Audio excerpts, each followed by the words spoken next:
우리 하나님 말씀을 함께 살펴보겠습니다. 오늘 주신 하나님 말씀은 출애굽기 20장 14절 말씀입니다. 출애굽기 20장 14절, 제가 가진 성경은 112쪽에 있습니다. 출애굽기 20장 14절 말씀, 짧은 한 절이죠. 제가 봉독하겠습니다. 간음하지 말라. 아멘.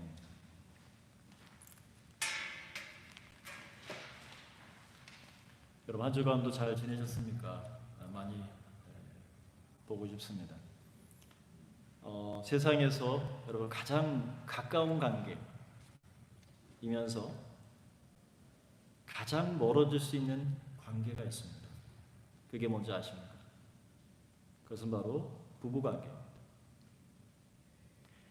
가족들끼리 삼촌 혹은 사촌 혹은 팔촌, 촌수를 따질 수 있지만 부부는 촌수가 없습니다. 왜냐하면 부부는 같은 위치에서 결혼이라는 법적인 테두리 안에서 하나가 되기 때문입니다.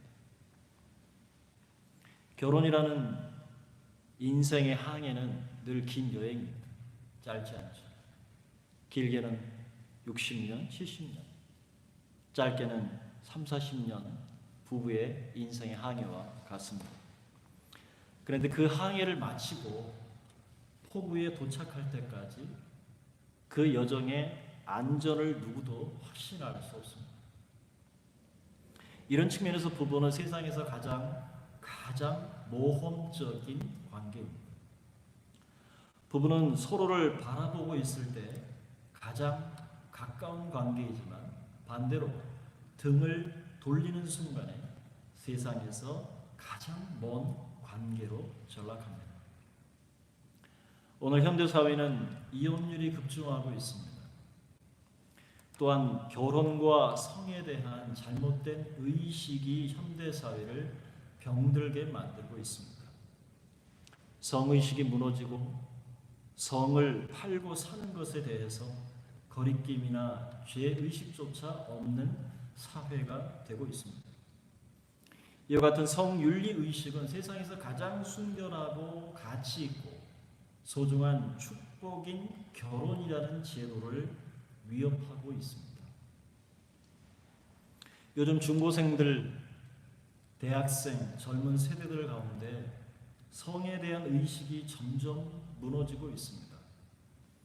이런 시대를 보면서 저는 오늘 우리 그리스도인들이 가져야 할 성의식이 무엇인지, 그리고 소중한 가정을 어떻게 하나님 앞에 거룩하게 보존할 것인지 말씀을 통해 은혜를 나누고자 합니다. 현대사회는 신음하고 있습니다. 고통하고 있습니다. 많은 사람이 드러내놓고 말하지 못하지만 배신과 깊이 배인 이 마음의 상처를 안고 살아갑니다. 아무런 일이 없었다는 듯, 그리고 없는 듯 아픔을 덮고 살아갑니다. 오늘날 너무나 많은 가정이 신음하고 있습니다. 한국은 세계에서 가장 이혼율이 높은 국가라고 하는 오명을 안고 있습니다. 스웨덴도 마찬가지일 겁니다. 깨지고 찢어진 가정만큼이나 부서진 마음을 아는 채 살아가는 아이들이 이 세상에는 너무도 많습니다. 왜 우리 사회는 이런 고통을 외면하면서 불안한 마음을 품고 살아야 하나요? 이번 코로나 사태를 통해서 이혼율이 더 늘어났다는 소식을 듣습니다. 의식주 문제는 가장 기본적인 문제임과 동시에 가장 큰 문제가 되기도 합니다. 먹을 양식이 떨어지고 직장을 잃게 되고 또 입을 옷이나 거주할 집이 없다는 불안감은 우리의 이성을 흔들어 그리고 급기야 가정이라는 소중한 밭에 불을 놓기도 합니다. 한순간에 모든 것이 잿더미로 변하고 청춘을 바치고 불살랐던 그 견고한 성, 가족이라는 패밀리라고 하는 그 견고한 성이 잡을 수 없는 연기가 되어서 피어오를 때 우리는 절망합니다. 이런 현상은 시간이 흐른다고 사라지는 것이 아니죠. 예전이나 지금이나 마찬가지입니다. 애굽에서 노예로 살던 이스라엘 백성들 사이에서도 이런 가정의 문제는 존재했습니다. 아담이 타락한 이후에 에덴에서 쫓겨났죠. 우리는 이후에 인간들 사이에서 벌어졌던 처참한 삶의 이야기들을 창세기 말씀을 통해서 우리는 확인할 수 있습니다. 그것이 바로 형제간의 살인을 저질렀던 가인과 아벨의 이야기가 그렇습니다. 그리고 노아의 아버지 라멕 말고 또 다른 가인의 자손이었던 라멕이 일부 이처를 하게 됩니다. 그리고 노아 시대에는 일부 다처를 원하는 대로 자기 욕심대로 아내를 삼는 그런 시대가 도래하죠. 약육 강식의 시대가 도래하고 세상에 관영하는 죄악이 충만했다라고 노아 시대에 대해서 성경은 기록하고 있습니다. 바벨탑 사건이 그렇습니다. 소돔과 고모라의 동성애가 그렇습니다. 근친상간이 그렇습니다. 하나님의 형상대로 지음을 받은 인간이 얼마나 타락해 갈 수 있는지, 얼마나 죄의 깊은 수렁으로 빠져들어갈 수 있는 존재인지를 우리는 알 수 있습니다. 그때나 지금이나 이러한 죄악이 조금도 다르지 않는 이유는 타락한 인간의 본성은 변하지 않기 때문입니다. 그때나 지금이나 나아지지 않았고 죄의 문제 또한 해결되지 않았습니다. 바울이 로마서 1장에서 말하는 것처럼 거기서 언급했던 수많은 죄악의 모습들이 오늘 현대사회 그대로 타락한 인간의 모습은 노아 시대나 소돔과 고모라 시대에도 일반이었습니다. 이것이 타락한 죄성이 예수 그리스도의 피로 해결되지 않는 한 인간이 살아가는 모든 곳에 변함없이 죄악이 관영한다는 사실을 뒷받침하는 것입니다. 인간의 마음 안에 또아리를 틀고 있는 죄, 그 죄를 해결하지 않고 예수 믿고 죄 사함을 받은 그리스도인이라 할지라도 그 성령의 능력을 힘입어 그 죄를 다스리지 못하면 그 죄의 문제를 해결할 방법이 없습니다. 이런 세상에서 예수의 피로 구속받은 하나님의 자녀들은 어떻게 살아야 할까요? 하나님의 자녀들이 살아가는 삶의 기준은 바로 기록된 말씀입니다. 우리는 그 말씀을 근거해서 예수 그리스도의 고난과 십자가의 구속과 그리고 그 우리를 죄 사함을 허락하신, 그리고 하나님 말씀을 근거해서 우리는 구원을 받았습니다. 기록된 말씀에 근거한 것입니다. 성경이 없었다면 우리에게 구원이 무엇인지 우리에게 전해지지 않았을 것입니다. 그리고 하나님의 심판이 무엇인지도 인간은 알 길이 없습니다. 그러나 기록된 말씀 때문에 우리는 이 구원을 누리고 우리는 믿고 순종하며 나아가는 것입니다. 말씀은 하나님이시죠. 따라서 말씀을 떠난 그리스도인의 삶은 의미가 없습니다. 말씀을 따라 살고 말씀에 순종해 사는 것, 곧 하나님을 경외하는 것, 그리고 하나님을 사랑하는 것입니다. 하나님과 이스라엘 백성들이 애굽의 종되었던 곳에서 구원하신 것은 더 이상 애굽의 삶의 방식을 따라 살지 말 것을 명하신 것입니다. 그것은 애굽에 잇대어 살았던 삶의 방식을 포기하라는 것입니다.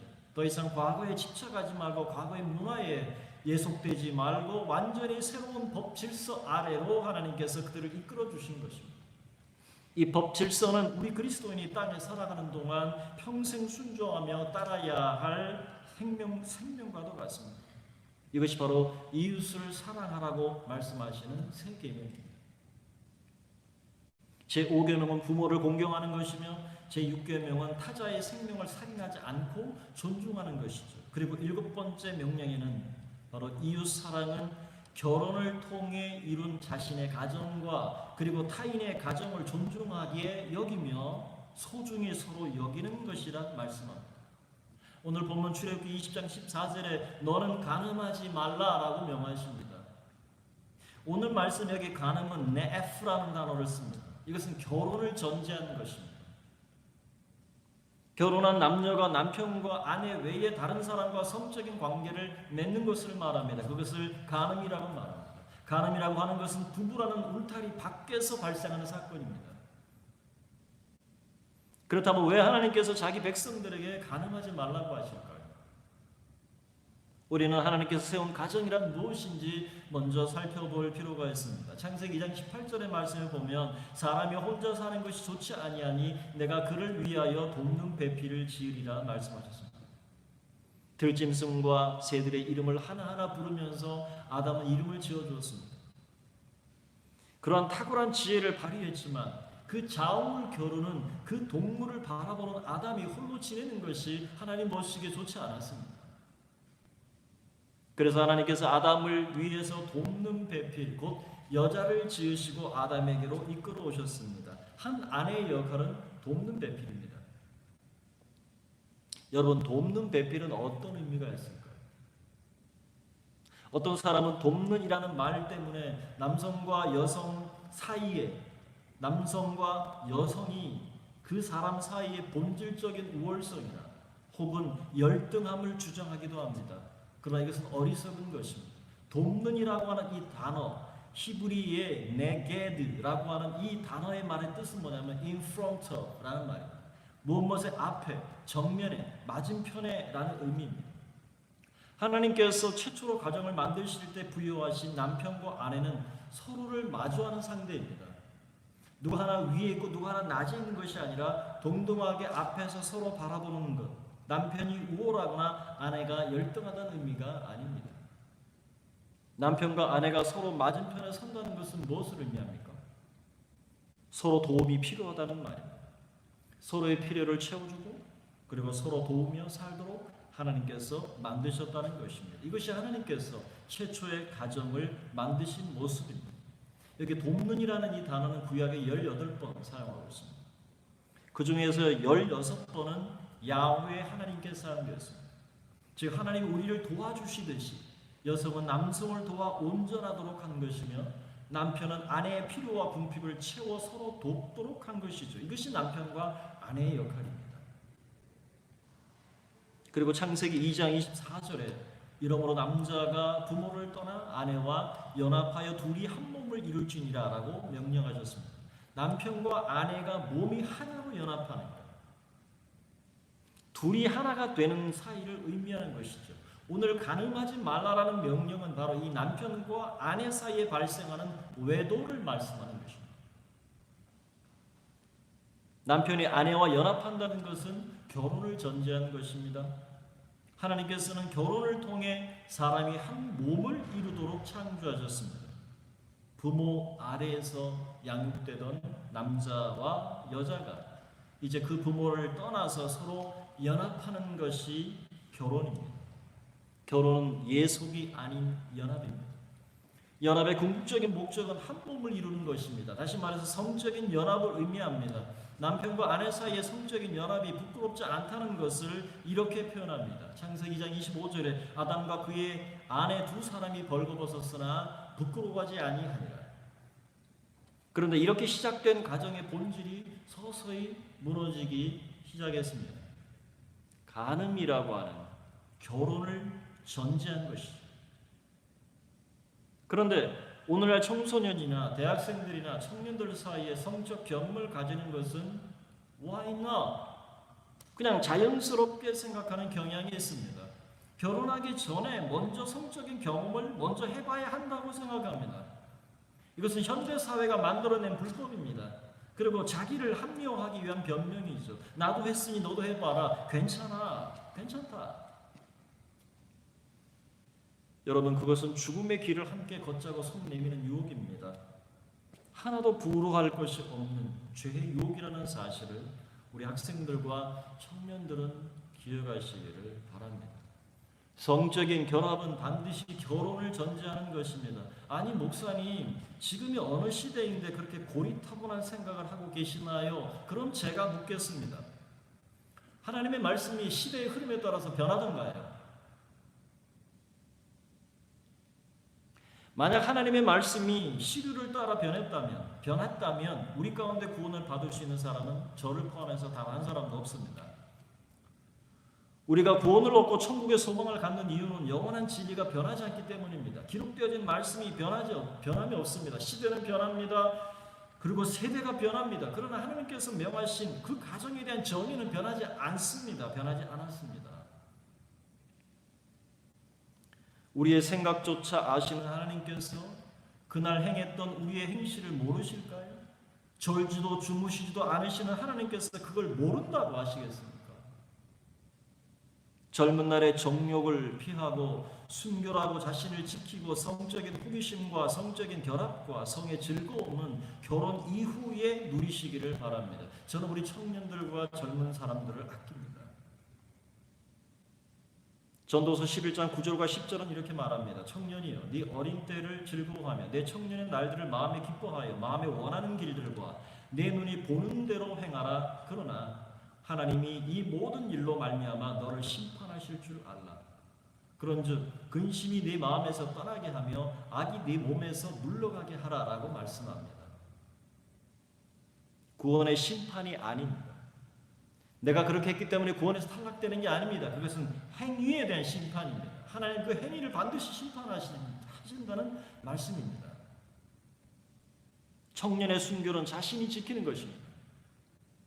한 남편과 한 아내로서 준비된 성적인 결합만이 깊은 만족과 안정과 행복을 꽃피울 수 있습니다.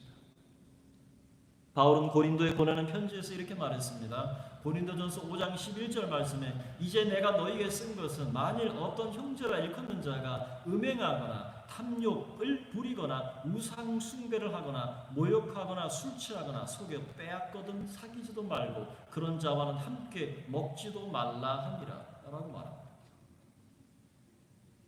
우리 공동체 젊은이들은 모두 저는 진심으로 하나님 앞에 그 순결한 마음으로 여러분이 발견될 수 있기를 진심으로 소망합니다. 현대사의 문제는 연합을 남자와 여자로 이식한다는 겁니다. 성경에 정의하는 성적 연합의 대상은 남자와 여자가 아닙니다. 잘못된 인식으로 말미암아 심각한 성적인 문제가 많이 발생합니다. 하나님께서 말씀하신 성적 연합의 대상은 여자가 아닌 아내입니다. 남자가 아닌 남편이라는 사실을 반드시 기억해야 합니다. 다시 말해서 결혼이라는 법적인 테두리 안에서 성적인 연합이라는 것입니다. 단순히 결혼은 단순히 둘이 한 집에 사는 것이 아니라 둘이 한 버디가 되는 겁니다. 한 몸을 이루는 겁니다. 이것이 결혼의 평생 과업입니다. 동시에 철저한 헌신이 기반되어야 함을 말씀하는 것입니다. 남편과 아내가 철저한 헌신을 통해서만 이룰 수 있는 겁니다. 결혼이라는 법적인 둥지 안에서 참된 행복을 맛보는 것이며 가정 천국을 이루고 출산을 통해서 새 생명의 역사가 이어가는 것입니다. 하나님께서 간음하지 말라라고 하신 말씀은 바로 이러한 결혼 밖에서 이루어지는 모든 성적 행위를 금한다는 말씀. 이것은 진정으로 이웃을 사랑하는 것입니다. 그리고 모든 가정을 보호하시려는 하나님의 의도이며 그리고 가정을 보존하시기 위한 하나님의 법적인 장치입니다. 결혼은 쌍방의 서약을 통해서 법적 효력이 발생하게 됩니다. 서로에 대한 헌신과 충성 그리고 부부로서 서로에 대한 신뢰와 사랑이 기반되기 때문에 만약 어느 한편에서 그 책임을 버린다면 결혼이라는 서약은 파기되는 것입니다.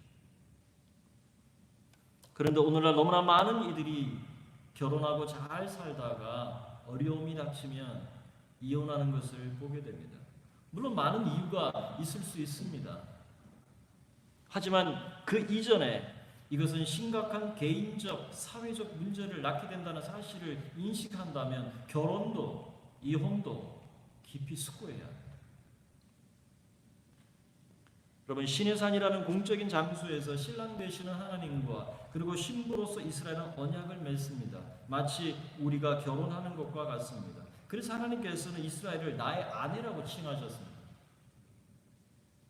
신랑과 신부가 서로 평생 함께하기로 약속함으로 말미암아 법적 결혼이 성립된 것과 같이 하나님과 이스라엘은 십계명이라는 언약에 대해 충성할 것을 서약함으로 공적이고 법적인 남편과 아내 관계가 성립된 것입니다. 그런데 출애굽기 32장에 보면 이 법적인 언약 관계를 깨트리는 사건이 등장합니다.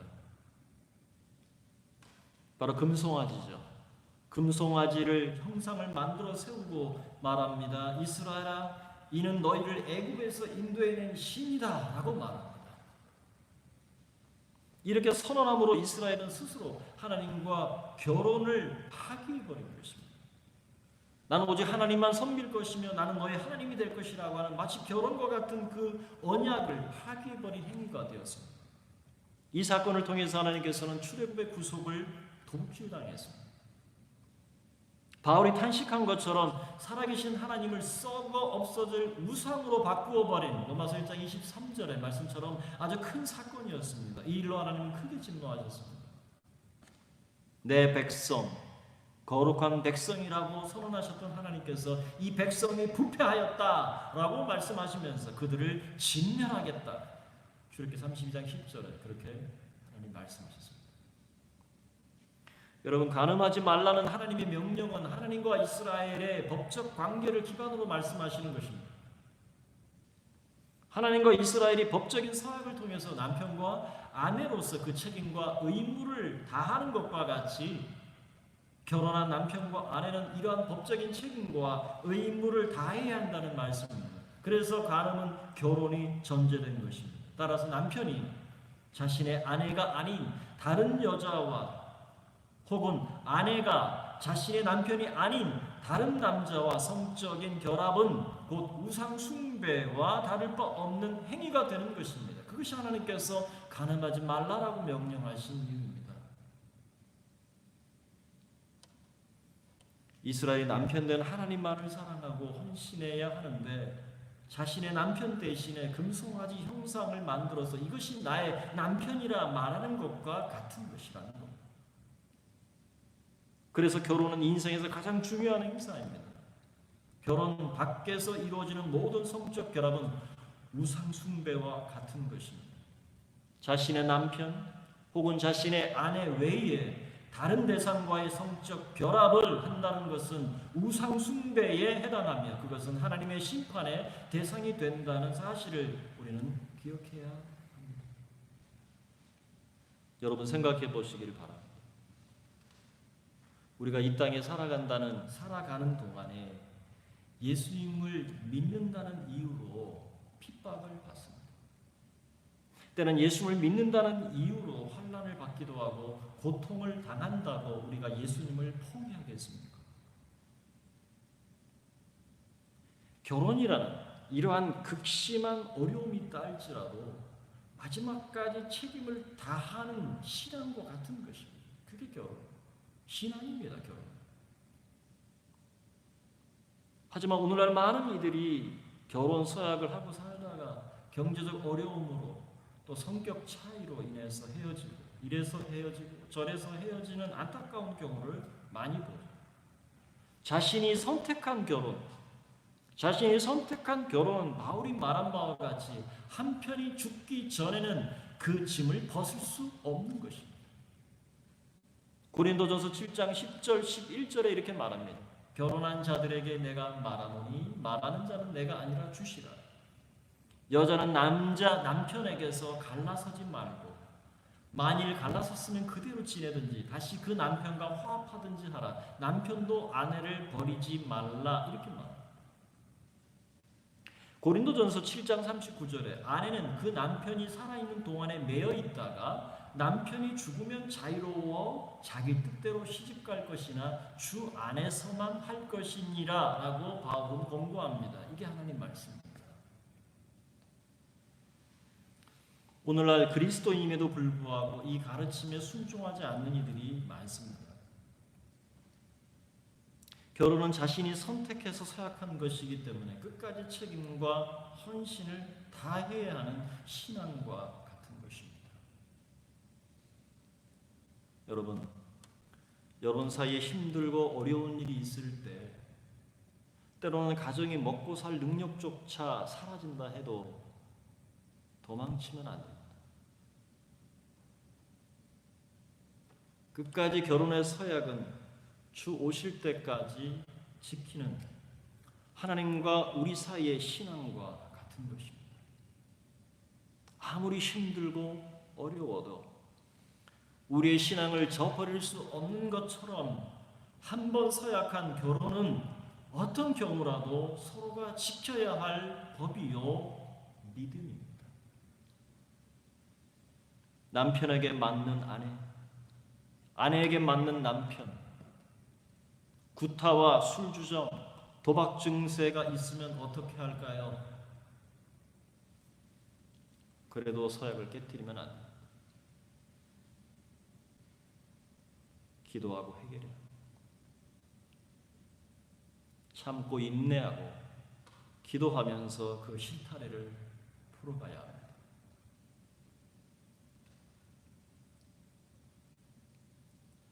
끝까지 포기하지 않으면 힘들고 고단하지만 좋은 날을 반드시 하나님께서 주실 것입니다.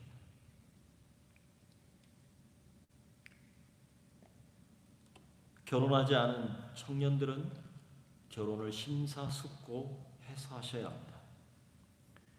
이미 결혼하신 교우들은 끝까지 예수를 믿는 그 믿음을 포기하지 않는 것처럼 서로를 포기하지 말고 힘들면 기도하고 내가 남편과 아내로부터 받은 사랑보다 더 사랑하면 이겨낼 수 있다고 확신합니다.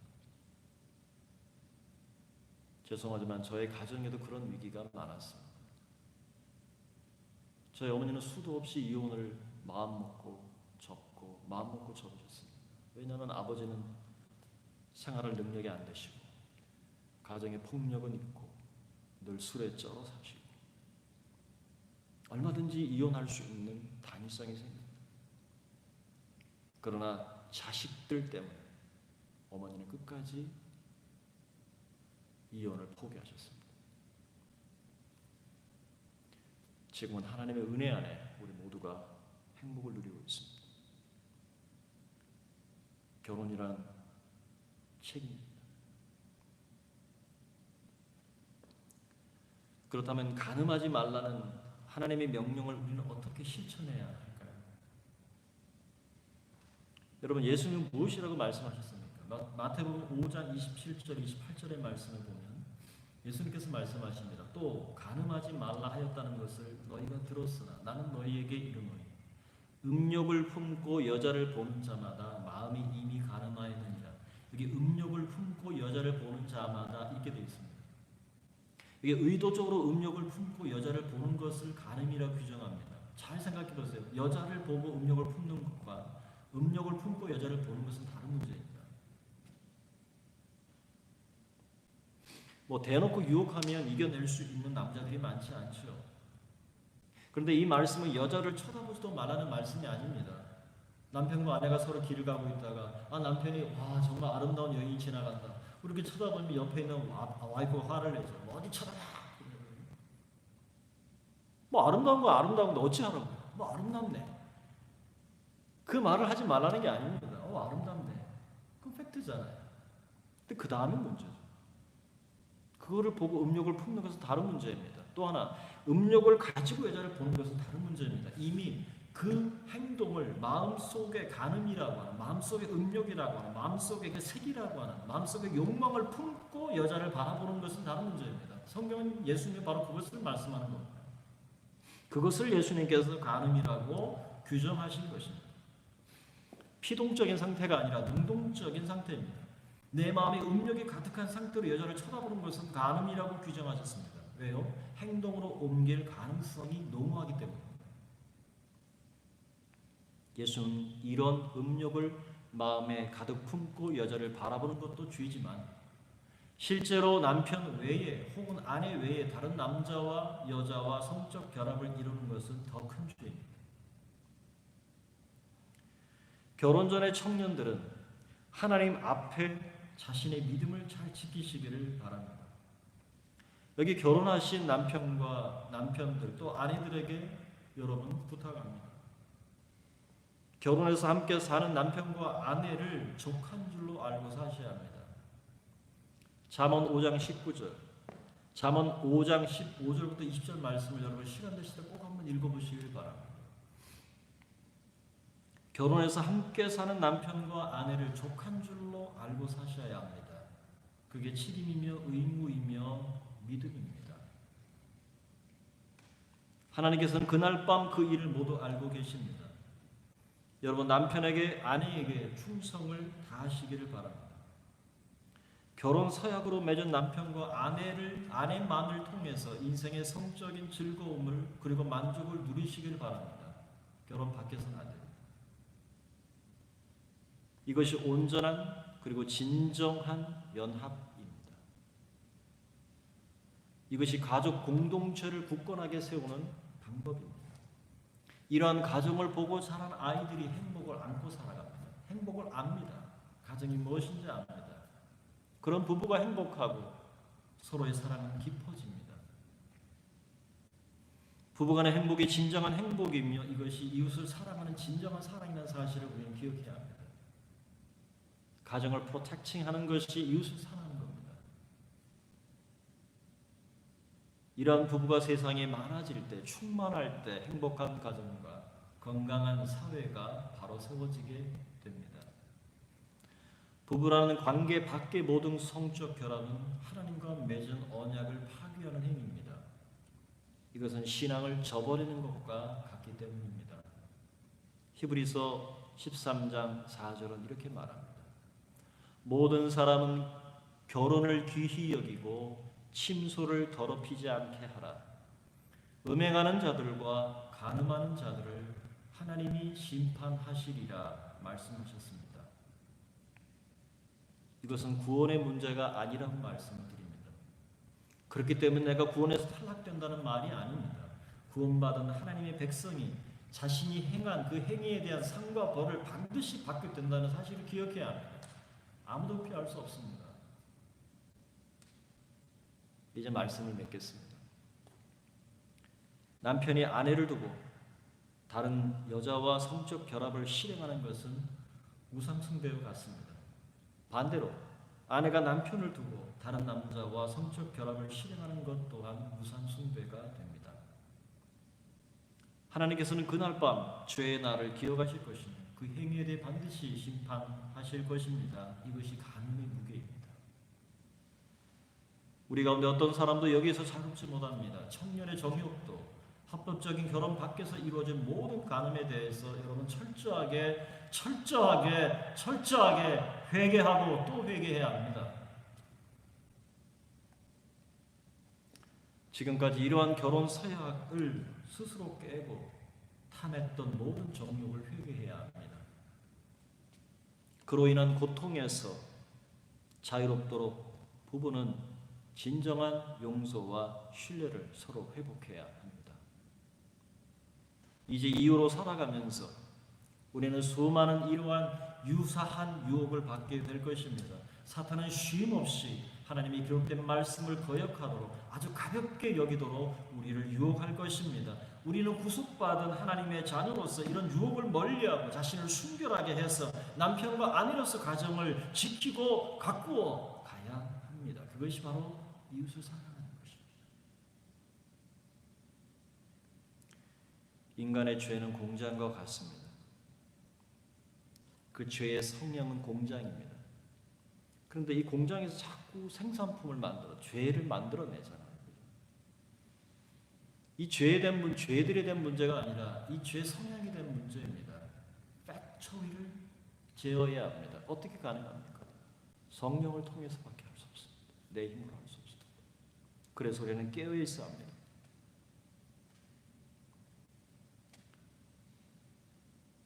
바라기는 매일의 삶 속에서 성령을 힘입어 그 죄를 다스리고 죄의 팩토리를 다스리고 그 공장을 제어해서 우리에게 허락하신 하나님께서 주신 그 가정, 우리의 가정들을 잘 지키고 보존하고 사랑으로 채워가고 길을 잃고 방황하는 이 시대에 결혼이 무엇인지, 패밀리가 무엇인지, 진정한 행복이 무엇인지 알지 못하고 살아가는 이 시대 사람들에게 귀한 모범과 그리고 이웃 사랑을 실천하는 저와 여러분 우리 공동체가 될 수 있기를 주님의 이름으로 축원합니다.